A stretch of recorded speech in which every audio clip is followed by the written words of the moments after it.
గంగా వెళ్లిన సంవత్సరాల తర్వాత ఒకరోజు గంగా తీరంలో శంతను మహారాజు ఆమెను చూశాడు.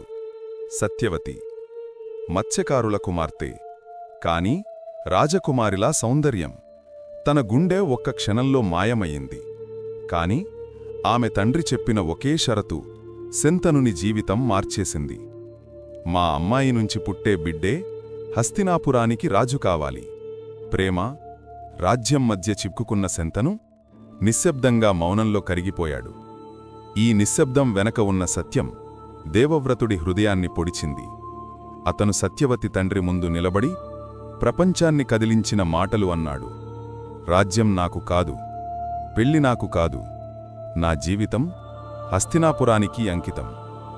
మెరుపులు చీల్చాయి, అలలు గర్జించాయి, దేవతలే దిగివచ్చి అతన్ని ఆశీర్వదించారు.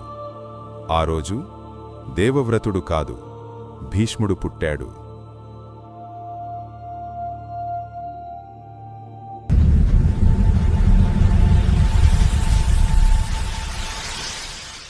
ప్రియ భక్తులారా, మీరు నా నామాన్ని వినడమే నాకు ఆనందం. ఈ ఛానల్ చూస్తున్న ప్రతి ఒక్కరికి నా ఆశీర్వాదం ఎల్లప్పుడూ ఉంటుంది. ఈ వీడియోని లైక్ చేసి షేర్ చేయండి. మరింత భక్తి, మరింత శాంతి కోసం ఈ ఛానల్ను సబ్స్క్రైబ్ చేయండి.